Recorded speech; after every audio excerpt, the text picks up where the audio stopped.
नमस्कार youth corner news channel में आपका स्वागत है। मैं शिव कुमार प्रजापति। खबर आ रही है जनपद आजमगढ़ के फूलपुर कोतवाली क्षेत्र से, जहां पर अंबारी जनता इंटर कॉलेज के समीप डबल मर्डर से सनसनी। पूरी खबर आपको विस्तार से बताते हैं। ताज़ा तरीन धार्मिक एवं सनसनीखेज खबरों के लिए लगातार देखते रहें यूथ कॉर्नर। मंगलवार को दवा लेने जाते समय हुआ अपहरण। भतीजे को फ़ोन कर बताया कि मैं बहुत मुसीबत में हूँ। मौके पर कई थानों की फोर्स तैनात, अधिकारी भी पहुंचे। जनपद आजमगढ़ के अहरौला थाना क्षेत्र के पारा निवासी लापता मौर्य दंपत्ति की फूलपुर कोतवाली क्षेत्र के अंबारी जनता इंटर कॉलेज के समीप लाश बरामद होने से सनसनी फैल गई। दोनों के मुख से झाग और खून निकल रहा था। इससे यह अनुमान लगाया जा रहा है कि दोनों की गला दबाकर हत्या की गई है और सुनियोजित तरीके से शव को झाड़ी में फेंक दिया गया। ग्रामीणों की सूचना पर पहुंची पुलिस ने शव को अपने कब्जे में ले लिया। घटना से आक्रोशित ग्रामीणों द्वारा भारी संख्या में पुलिस फोर्स को तैनात करना पड़ा। एहतियातन मौके पर भारी मात्रा में कई फोर्स तैनात किए गए। मौके पर आला अधिकारी भी मौजूद हो गए। आपको बताते चलें कि अहरौला क्षेत्र से पारा निवासी इंद्रपाल मौर्य अपनी पत्नी शकुंतला के साथ मंगलवार को बाइक से दवा लेने गए हुए थे। वहां से फ़ोन कर बताया कि दिन के 3 बजे तक पहुंचेंगे। 5 बजे तक नहीं पहुंचे तो भतीजे प्रदीप कुमार मौर्य ने फ़ोन पर संपर्क किया। उधर से केवल इतना बताया गया कि बहुत मुसीबत में हूं और उसके बाद फ़ोन कट गया। इसके बाद कई बार प्रयास करने के बाद भी संपर्क नहीं हुआ तो अपने स्तर से इधर उधर पता किया। पता न चलने पर थाने को सूचित किया, लेकिन थाने की पुलिस ने संज्ञान नहीं लिया। अंत में बुधवार की सुबह प्रदीप ने पुलिस अधीक्षक से संपर्क साधा और पूरे मामले की जानकारी दी।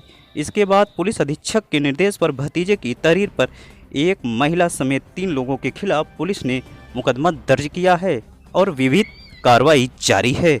यह खास रिपोर्ट है आजमगढ़ ब्यूरो नीरज प्रजापति की।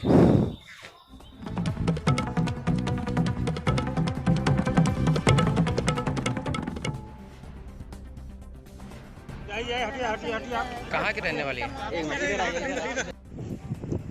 पहले तो ये जो घटना हुई बहुत दर्दनाक घटना हुई और बहुत 2 बजे रात में यहाँ भी एप्लीकेशन डाले, अरौला थाना पे एप्लीकेशन डाले। कितने बजे घटना हुई है? एक 3 बजे से लापता है। जी जी 3 बजे। उसके बाद जब हम बाद में ढूंढाई शुरू की है, ये जो है समूह सखी है, समूह सखी है। जब हम लोग जी जी अरौला थाने पे कोई सुनवाई नहीं हुई। अच्छा अच्छा। हम लोग नामजदगी एफआईआर भी किए। जी जी एफआईआर नहीं हुआ। अच्छा अच्छा। हम लोग 24 घंटे के बाद कोई कार्रवाई करेंगे। क्या इससे पहले और इनका कोई पुरानी रंजिश था? क्या पुरानी रंजिश थी? गिरफ्तार नहीं होगा तब तक लाश नहीं जाएगी। साहब की जमीन जी जी जी 10 लाख रुपया मांग किया। इनका ये मृत्यु हुआ, क्या नाम है? नाम क्या है? इंद्रपाल मौर्य, शकुंतला मौर्य। किस गाँव के रहने वाले? फुलवरिया पारा के सर जी, अरौला बाजार में चल रहे।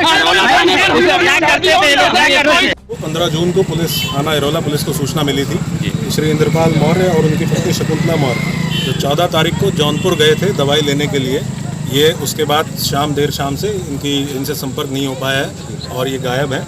इनके द्वारा 3 लोगों पर शंका जाहिर की गई थी, जिसके आधार पर थाना अहरौला पर FIR नंबर 247/22 धारा 365 IPC मकरंदा सिंह, नगीना सिंह और इनकी पत्नी, इन 3 लोगों पे दर्ज हुआ था। इस FIR की विवेचना पुलिस के द्वारा की जा रही थी।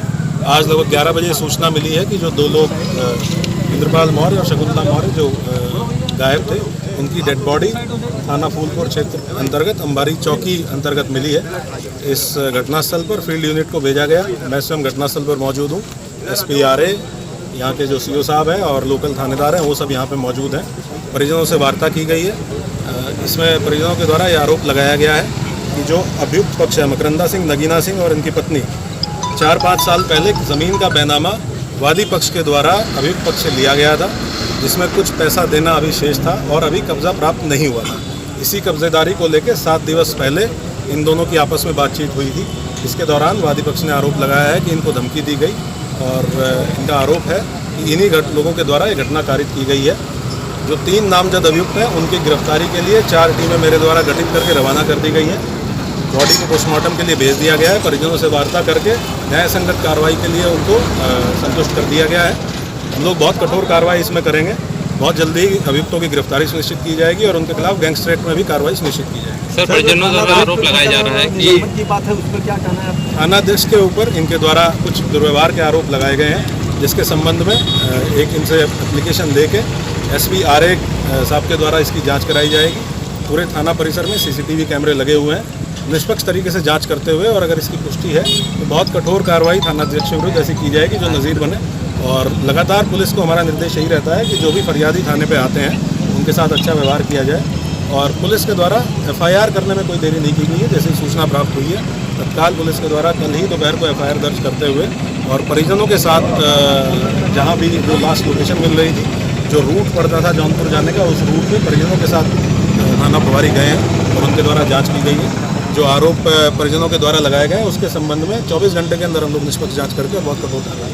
पीड़ित पक्ष का कहना है कि अगर पुलिस सक्रियता नहीं होती तो ये घटना आज नहीं घटती, जिसमें आप क्या कहना चाहते हैं? ये बात मुझे पीड़ित पक्ष ने कही। मैंने पीड़ित पक्ष से लगभग 20 मिनट तक वार्ता की है। उनके द्वारा ये बताया गया है कि साहब आपको भी हमने कॉल किया, तुरंत थानेदार को बताया गया, तुरंत FIR दर्ज हुई। सक्रियता वाली बात पीड़ित पक्ष ने मुझे नहीं कही। ठीक सर।